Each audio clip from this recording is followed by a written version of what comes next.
Alright guys, what is up and thanks for joining me on my video. A few things to say real quick before I get started into the Watch Dogs 2 review is number one, the gameplay we will see here is by Ghost Robo on YouTube. You might know him, you might not. Number two, I have not completed the campaign yet. I've got about 15 hours played on the game. Number three, I loved the crap out of Watch Dogs 1. I loved it. I loved Watch Dogs 1. I called it my GOTY. Of course, I hadn't played every game that came out, but later after that year, I had ended up playing, I think, the other games that came out the same year.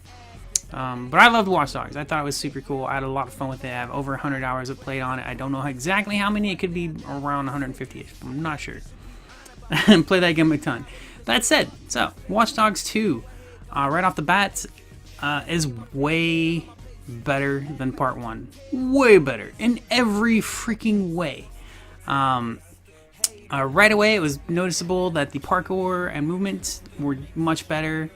The cool thing about Watch Dogs 2 over Watch Dogs 1 is it's not a completely new game. It's not like they just have the same name and it's just a different name or a different game with the same name. It is Watch Dogs. It's everything that Watch Dogs 1 had, but better. Everything is so much more improved. And that's what makes it so great. It's a blast, man. It's a ton of fun and really cool. So right away, just moving around, like walking and running, parkour, beautiful stuff, super smooth and fun and easy to control. Just nice. It just feels really good. It feels, it felt like improvements over the first game, which is pretty nice. And it was just noticeable right away, instantly. And as I go through, I have a bunch of notes. These aren't all exactly in order, but they are in order as I played through the game and experienced it. And there are a couple things came up a little after I started to notice the things and here and there. So I'm going to go through my list. The first one there was the parkour movement. You can fast travel right away. Right away. You don't have to collect spots or get somewhere first. Although, of course, when you first start the game, you can't just fast travel to, like, a part of the... It's weird. You can fast travel right away, though. Pretty much, you won't be fast traveling anywhere that you shouldn't be fast traveling to. But it doesn't take really any long at all to unlock fast travels. And I don't remember exactly how it works. All I know is you can pretty much fast travel anywhere. If your quest was far away from you, if your next quest was far away, you could just fast travel there.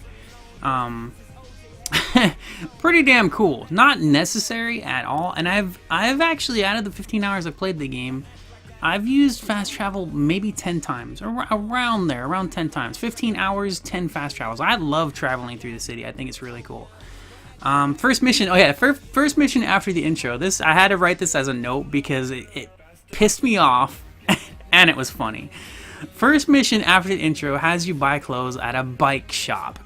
I was super confused. I saw the icon on my map. It was a clothing shirt icon, but it was called a bike shop. The name of the store is the bike shop, like whatever bike shop. It could just be called bike shop, but it's something bike shop.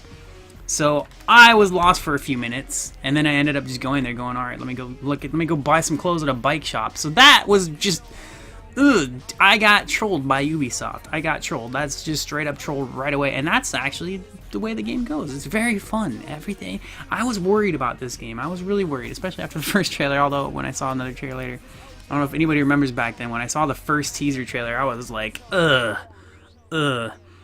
I was worried about how this game was going to play out. I was pretty sure I'd still like it if it had the same kind of gameplay of part 1, but I was worried about the attitude of it being more brighter and having a more lively character, I guess, because I liked Aiden. I know a lot of people didn't like Aiden. I liked Aiden.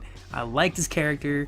It wasn't developed very well or anything, but I liked him. I liked the dark and gritty character. I liked the dark world of Watch Dogs 1. So I was a little worried that I wouldn't like this one too much, but I love it. This game is so much better. So let me continue my notes here. It's in every way, it's just better. It's all improved and really cool.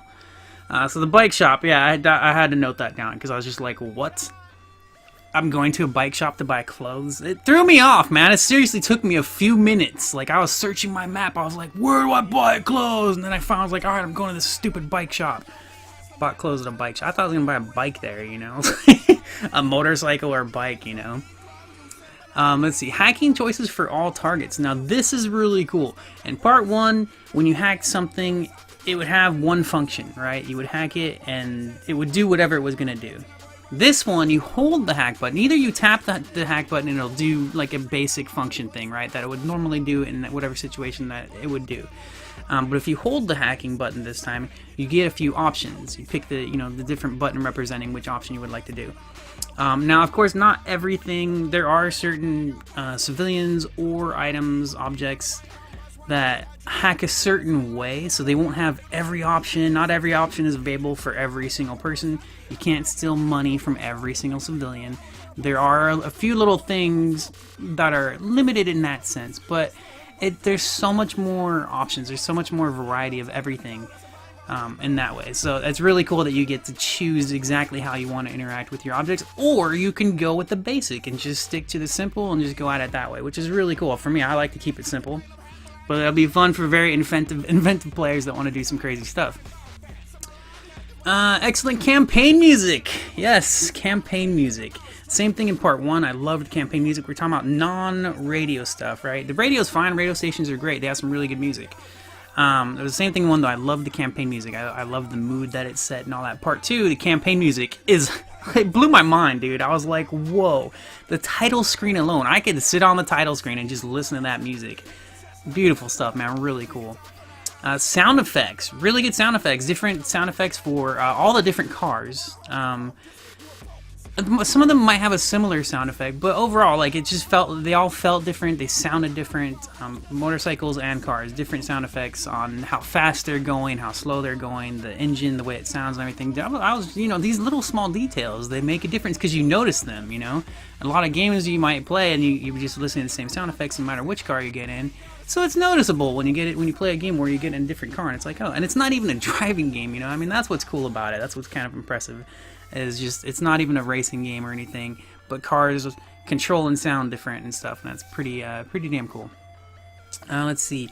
Hilarious dialogue and super cool references to old movies and games. I forgot about some of these notes. Yes, so there are references, especially right off the start. They'll refer to older games that you may or may not have played, but there are references, and it was really funny to me because I'm an older guy, and I know I'm an older gamer. I'm not old or anything, but I am older compared to the majority, I guess, of gamers. Everybody's really young and teenagery, you bastards. Yeah, young folks, back in my day when I was young, I was a teenager too. But it was just funny to me because I was playing this, and the references for movies and video games, I was like, these are pretty good references. Like, do they expect the younger audience to catch these, Like, especially like the movie Short Circuit. I was like, really? I loved it, though. So it made me not feel so old, even though I know I'm older, And obviously, of course, a lot of developers are probably going to be my age or maybe older, and of course younger as well. So it was just cool to it just made me laugh because I was like, oh my gosh, it's pretty cool that there are references that I'll totally get. Because like these days, people refer to stuff that's newer, and I have no clue what they're talking about. And I'm just like, oh my gosh, I'm that old. I'm so old that now I don't even get references that kids are talking about. Like, what? Like, oh my gosh, it's terrible. All right. Anyways, so that was funny. It's really cool. Some of the references too, they're great, man. It's really cool how they just slip them in. They don't make it a big deal, and it's also great though. They do such a good job. Now here's a note that I wrote at the beginning of the game when I was playing it. You can hack civilians while driving and steal their money while driving. This changes not long after that though, and I got so mad. And I added that note later. I'll probably come across it. But hacking civilians while driving. So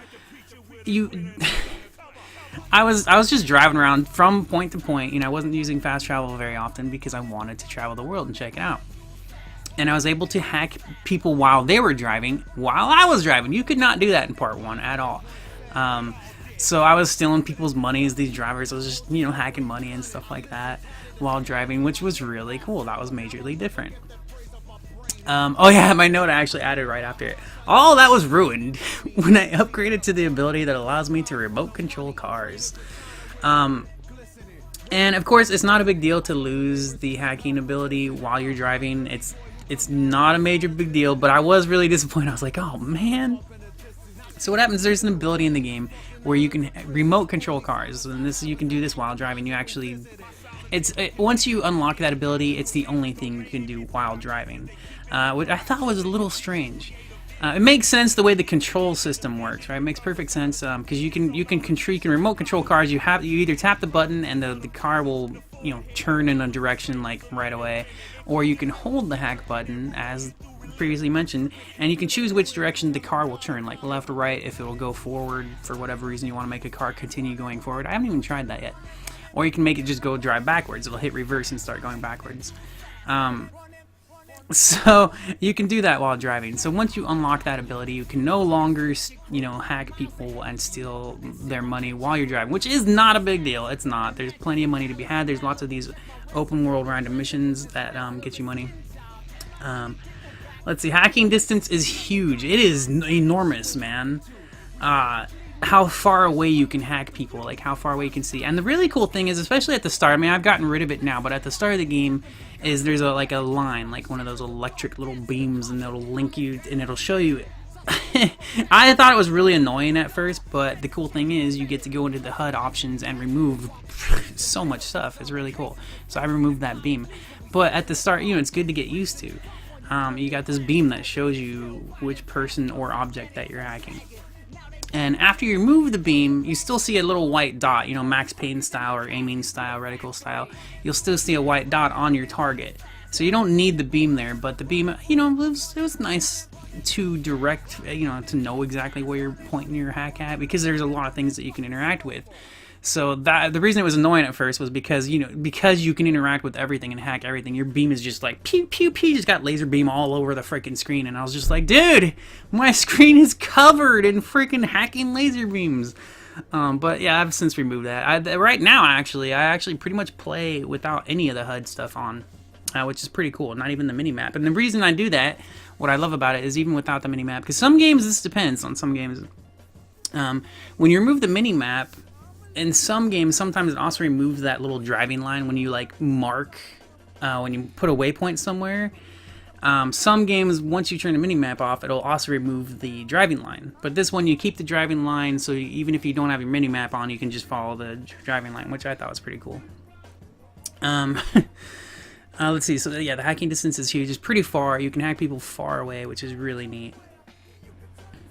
Let's see, stealing cars. Some cars will have GPS, so you can't lose the cops. I haven't seen it. Oh no, I haven't seen it now. So when you first start the game, of course you unlock stuff, and it makes everything so much simpler after you unlock the talent trees and stuff. Same as part 1, if you played part 1. But, once you unlock talents, things become much more simple. But at the start, I would steal some cars, and this doesn't happen every time, but sometimes a car would have GPS, so the cops would, if the person, the owner of the car, or somebody saw you steal the car, called the cops on you, and the car had GPS, like that tracking thing built in, you couldn't just escape the cops. You wouldn't get, because they would just keep coming for you. They'd follow that signal. It was really funny, man. So, you could lose the cops, but they would still come. You had to get out of the car and switch cars and then escape the cops. Pretty damn funny. I thought that was really cool. Some people near the car will call the cops right away. Not always. Before you get the thing where there's an ability where you automatically unlock cars and get in, and it's your car and whatever. Before that happens, sometimes you could steal a car and not have the cops come after you, and then other times just some random people would be calling the cops and be like, "Hey, this guy stole a car." It's pretty great. There's a lot of really cool interaction. It kind of makes me want to. I might end up doing it, we'll see, but it kind of makes me want to, once I'm done, I have a long way to go on this game. I've played 15 hours, and there's still so much I haven't done. It is just, the game's awesome. Anyways, if I replay it, if I start brand new, and we'll see what happens.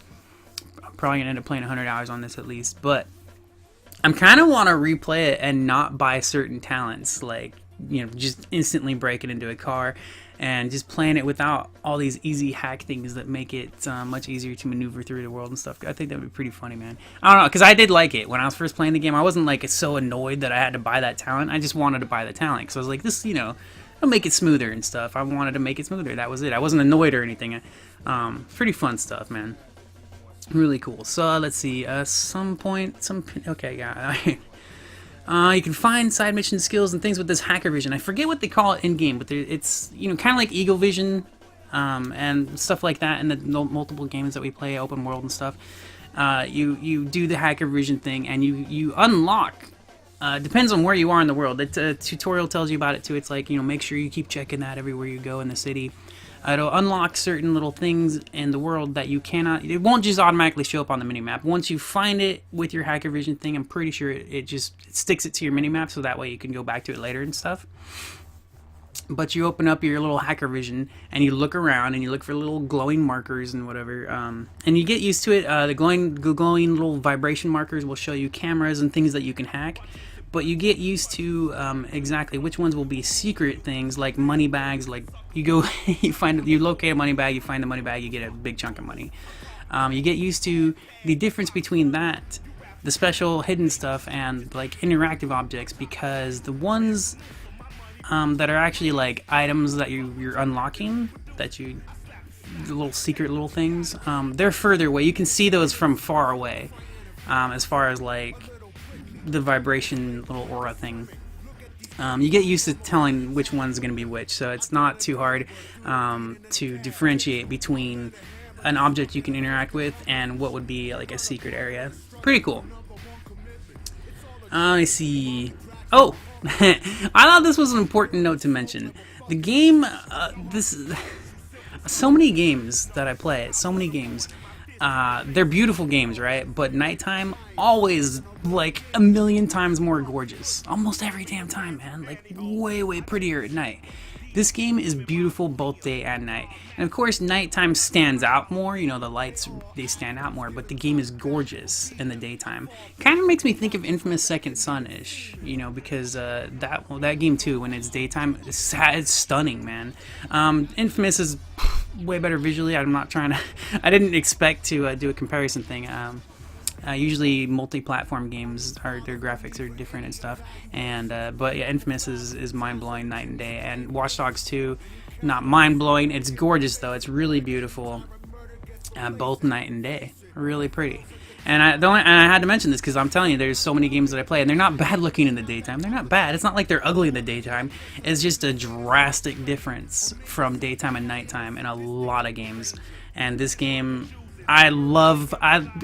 Alright, so, for example, in some of the games that look less pretty in the day, I look forward to the night. In this one, I look forward to both. When I see the days coming out, I'm like, yeah, you know, it's still going to be staying pretty. It's still going to stay beautiful, and I just know that. And it's great. It's really cool. It's freaking beautiful, man. Oh yeah, cars will actually swerve when you drive head on. That surprised the crap out of me. I haven't run into this too often because I'm such a really expert stunt driver. I'm a pro stunt driver, so I don't get into many head-on accidents. But compared to you know, most driving games where, you know, if you're driving head-on, how many times does it piss you off? This happens to me all the time. When I'm driving like head-on, you're trying to do an escape or whatever, you're just trying to drive, you expect the AI to not be completely useless and dumb. But no, they'll just stop you as if they're a wall because you're driving head-on. They don't even try to swerve. This game, they swerve. They will actually swerve a little bit. It's not major. They're not going to go jumping off a bridge to avoid you or anything, but they will swerve. The cars will swerve if you're head-on, which is pretty cool. Pretty damn neat, man. Hacking into systems, same as the first game. Oh, yes! I'm so glad I wrote that down. Of course I did. I'm telling you, I wrote a bajillion notes for this game because I was just blown away by how much was improved and just awesome in this game. Alright, so I don't know if you remember this or not. If you played part 1, there's these little hacking systems where you hack into stuff. You hack into like the system and whatever, and it's a little puzzle kind of a thing where you turn the arrows. You have to turn the arrows and light up the little lines and hack into the system, get it all to match and stuff. This would be for people that know what I'm talking about, because I'm not going to sit here and explain the whole system and stuff. But it's improved in this sense.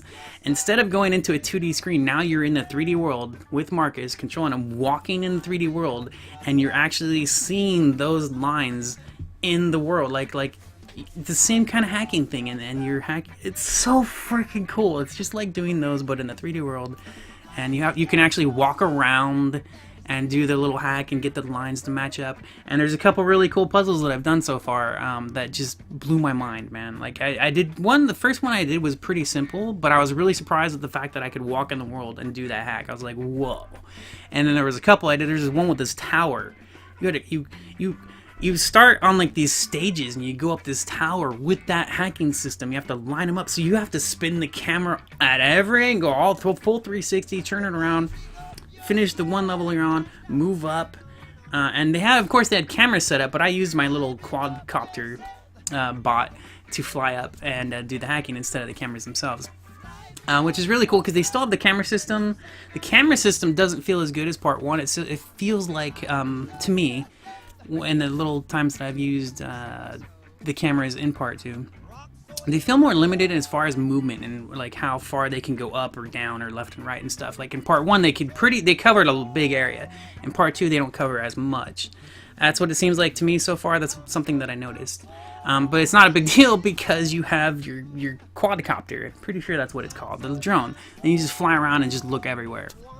You don't even need those cameras. So that particular tower puzzle, I didn't even use the cameras. I just used my drone. There was a point where I went a little too high and I almost had to use the cameras, but I made it just, the quadcopter just barely had enough distance or whatever to do it. But the tower was really cool doing the hacking in the world with. It's so cool. You'd have to know the puzzles that I'm talking about in part 1 to understand. I hope you do, because it's really cool. If you didn't play part 1 and you don't know what I'm talking about, it's gonna be really cool. You'll love it. It's friggin' awesome, man. Let's see, paint jobs for drones and cars. You get the customization of this game, dude. So good. Not only can you, dress up Marcus, and of course this is Barbie style stuff. Hey man, we're playing Barbie with Marcus with our nerdy hacker guy. It's really cool. I like dressing up my characters. I like to customize them and put on, different things. You got hats, pants, shoes, shirts, the bag that he wears, which it's not a big deal, but it is cool that you get to change how it looks, like whatever. You get a lot of customization options as far as how your character looks. You get a bunch of different paint jobs for not only the cars, but your drones. You can actually get, not a whole ton. There's not like a ridiculous amount, but there's plenty of customization to go around when it comes to paint jobs and stuff. Very cool, man. Let me see. Quest menu, can press a button to show where it is on the... Oh, yeah. The quests are really neat. They did a great job on missions. It's hard to explain this one. It's missions. There's all kinds of side missions, and it took me a while to realize that I wasn't doing the main mission because they're the same color. Like when you go into the quest menu, like your journal or whatever, you go into the quest menu. They're kind of color coded ish. Orange quests are both your main mission and your side missions, but pretty much you will only have 2 main missions ever, and one of them is the only one you're going to be actively pursuing because there's one main mission that you have to unlock by doing the other main mission. It's weird. It's just the main mission is to defeat Bloom, right? It's to beat the boss, to beat the final boss. But you can't get to the final boss yet. I don't know why they did it the way they did it in that sense. They could have just not showed it. I don't know. But then, so the main missions and the side missions are orange, and then purple missions are online missions. But the main mission it'll say main mission or side mission like on that mission whenever you go to pick one.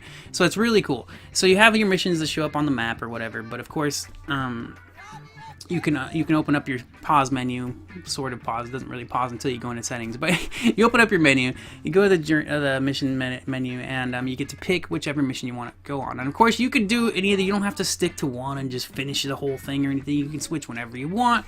But each of these missions has a chain of missions, which is really cool. And they actually have good stories, and they have cinematics. So far that I've played, the side missions have cinematics. They have like a real story. They're not just little stupid side missions that you do, right? They're actually side stories. And they're all related. Everything's related to the big picture and all that. It's really cool, and I like the way they do it because there's actually like a progress bar on that specific mission, so if you decide to switch missions, you'll still know exactly how far you got into a mission. It's not important, but it's a neat little thing to see. Some missions have longer chains than others, like one specific like side mission thing might have 2 little quests to it or 3 little quests, and then another mission could have 6 to 8. I haven't counted them all or anything, that's just an example, but I really love the way they've got the mission set up. It's super cool, man. It's really just cool stuff. Let me see. I'm gonna scroll down here. I'm almost through my notes. A little bit more. Dead Tech Radio is my favorite station. Although the past couple days I did get back into the classical music. For some reason, I put classical music on, and I was like, oh, you know what? I'm digging this. Although I've been a fan of classical music for a while now. Probably since I was like 18. I don't know. Anyways. In general, though, DedSec radio station is my favorite so far. I do like the other stations as well, but DedSec is my favorite. That's my go-to. Let's see. Checking my note. Motorcycles controlled differently. Oh, than they did in the first one. That's right. So this was a little different than my note about cars and motorcycles driving differently from each other. So in part one, a lot of people complained about the driving. I never had a problem with it. I swear I did not have a problem with the driving in part one. All these people threw a big old fit about it. I always thought it was fine. I drive through Watch Dogs perfectly fine, no problem. Motorcycles in part 2 control differently than part 1, as in part 1 the motorcycles were like most people's favorite thing to pick, and I love driving the motorcycle too, but I also love driving the cars. But the motorcycles were noticeably different because they had tighter control. Whenever you want to take a turn or whatever, you just it was very tight controls on the motorcycle in part 1. It's not like that in part 2, and it's not worse, it's just different. It's different controls. It's cool.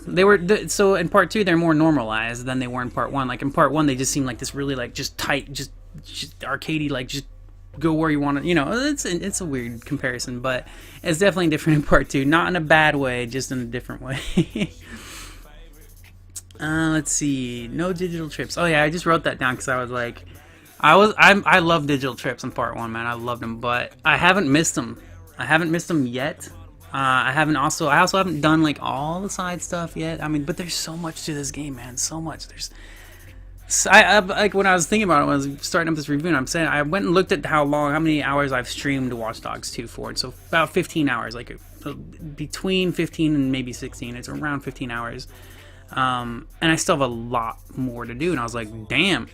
But I love digital trips, so I'm waiting to see what they have that replaces that. There is a lot of side stuff, but they don't, like, digital trips were a whole separate game, you know, they were a whole separate system. So when they said that they weren't going to have them, I was like, oh man, why would you remove like one of the coolest things that was in part 1? So I don't know, I will find that out later, if they even replaced it. No reputation system, that's right.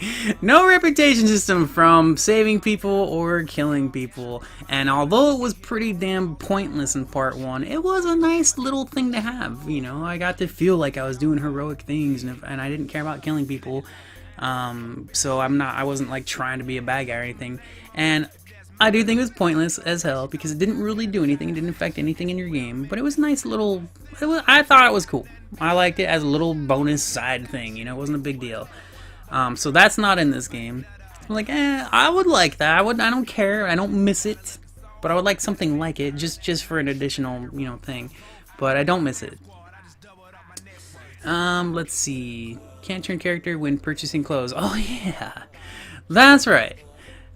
So when buying clothes and customizing your character and stuff, you can't churn your character, and this happens in so many games where the camera, even driving games, the camera will automatically rotate on its own, and it's like, can you let me move the camera while I'm purchasing these colors or these skins or these whatever, because you keep putting the camera somewhere I don't want it when I'm trying to browse through the clothing. You know, when you're switching like a decal or a shirt or whatever, and the camera's on the wrong spot because it's automatic. Like, dude, your character turned to the right, and you're like trying to look at that spot where he just turned away from the camera, and it's like, dude, damn it, man. These past few notes have been like some of the little like bleh things, but not a big deal, but a little couple extra notes for like, this is kind of dumb. Let me see, cars. Oh yeah, cars summoned 2 blocks away still. Oh my gosh. So when I first started the game and I first started like doing the, you know, bring me my car, bring forth my car, bring it to me, you know, it still has this, you know, you can summon up your car and stuff. When I first was playing, first couple hours or so, every time I summoned the car, it would appear like right behind me, or right in front of me every time. It was a few times and I was like, oh man, they really improved on this. They improved this so much. It's so much better than part 1. And then after that, every time I summon it, 2 blocks away, I gotta be running. I could get in a car and drive over to the car that I summoned. I'm just like, you know.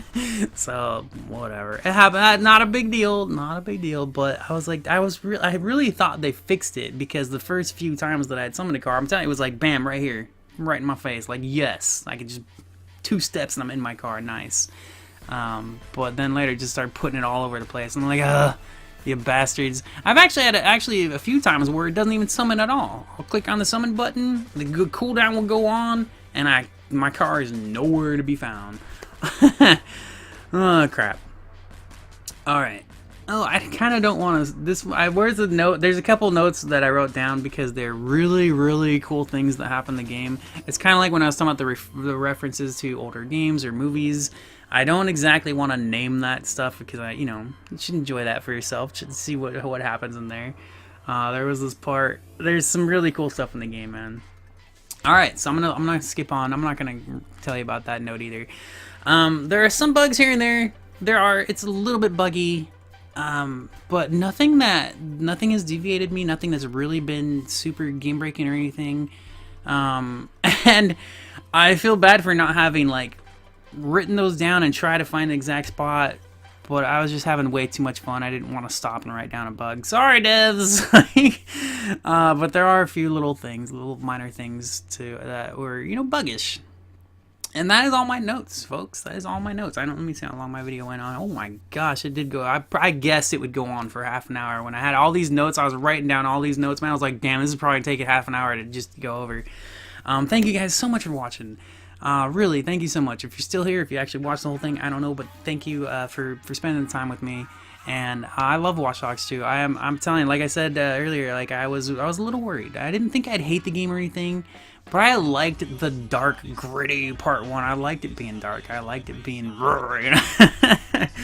So this one was all like cheerful and whatever, and I was like, I don't know if I'm gonna like the characteristics of it and stuff. But I do. I actually do. It's so much fun. It's just fun. It's fun. It's funny. It's super entertaining.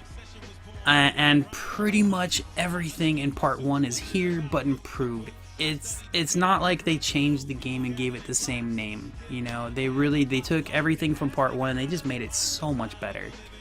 Oh, it's a blast. It's a friggin' blast, man. Whew, love it. I'm loving it, man. Alright, thank you guys so much. I hope you have an awesome day. Check it out as a rental. If anything, you don't have the money right now, look out for some giveaways. I'm not like telling you to go buy it, I'm just telling you what I think. It's awesome. Love it, man. Alright. Thank you guys so much. Again, I can thank you a million times. Thank you, thank you, thank you. Have an epic day. I'll see you next time. Bye-bye.